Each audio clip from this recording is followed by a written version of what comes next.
Hello friends, સ્વાગત છે તમારું અર્ચના કિચનમાં।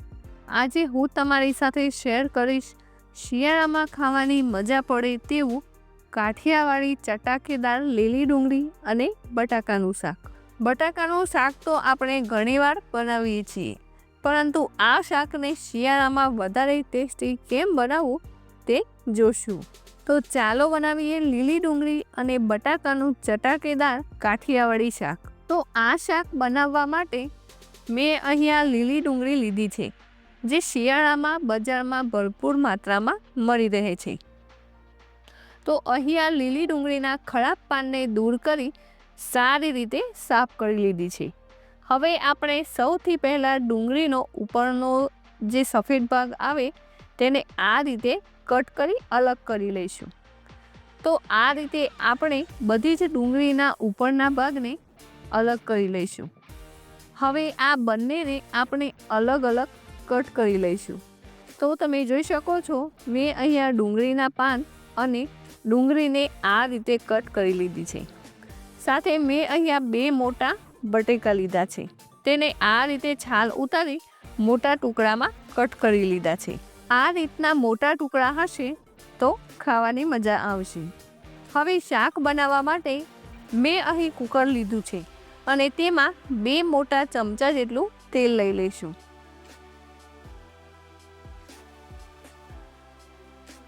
તેલ ગરમ થઈ જાય એટલે તેમાં 1 ચમચી રાઈ ઉમેરી દઈશું।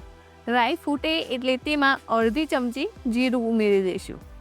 જીરાનો હલકો કલર બદલાય એટલે તેમાં 2 નંગ તજના ટુકડા, 3 થી 4 નંગ લવિંગ અને 3 થી 4 નંગ જેટલા કાળા મરી ઉમેરી દઈશું અને સારી રીતે મિક્સ કરી લઈશું।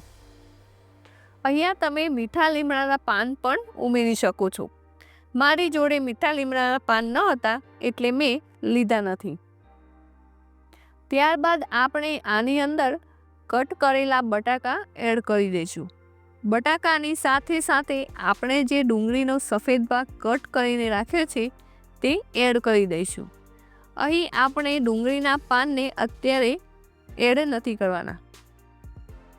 હવે આ બધી જ વસ્તુને મિક્સ કરી આ બધી જ વસ્તુને ત્યાં સુધી ચડવા દઈશું જ્યાં સુધી ડુંગળી સોફ્ટ ન થાય।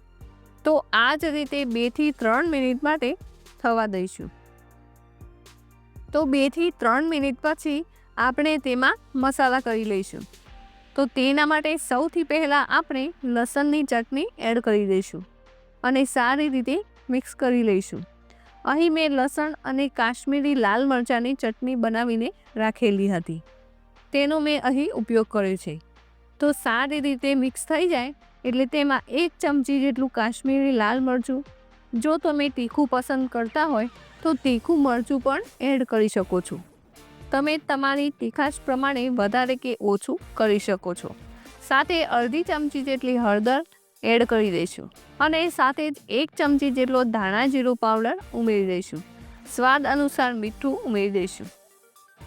અહીં મસાલા થોડા ચડિયાતા રાખવા, જેથી કરીને શાક એકદમ ચટાકેદાર અને ટેસ્ટી લાગે। તો અહીં આપણે મસાલાને સારી રીતે મિક્સ કરી લઈશું। અહીં મસાલાને આપણે તેલમાં 1 થી 2 મિનિટ માટે સારી રીતે સાતરી લઈશું। તો આ રીતે તેને સારી રીતે મિક્સ કરી લઈએ। અહીં મસાલા સારી રીતે સતરાઈ ગયા છે, તો સાથે આપણે તેમાં લીલી ડુંગળીના પાન એડ કરી દઈશું અને સારી રીતે મિક્સ કરી લઈશું અને 1 મિનિટ માટે સાતરી લઈશું।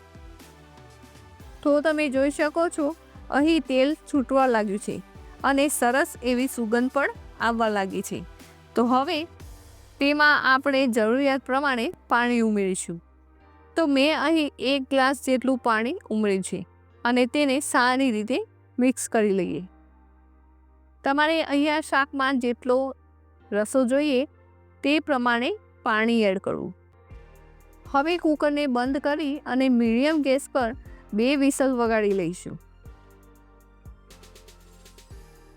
તો અહીં 2 વિસલ થઈ ગઈ છે અને તમે જોઈ શકો છો કેટલો સરસ શાકનો લુક આવી રહ્યો છે અને પરફેક્ટ એવી ગ્રેવી પણ બનીને તૈયાર છે।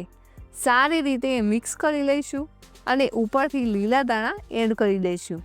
તો તૈયાર છે લીલી ડુંગળી અને બટાકાનું ચટાકેદાર કાઠિયાવાડી શાક. તો આ રીતે એકવાર બનાવી બાજરીના રોટલા કે ભાખરી સાથે સર્વ કરી શકો છો. તો તમને મારી આજની રેસીપી કેવી લાગી કોમેન્ટ કરીને જરૂર કહેશો. અને હા, વિડીયો ગમી હોય તો લાઈક, શેર અને સબસ્ક્રાઈબ કરવાનું ના ભૂલતા.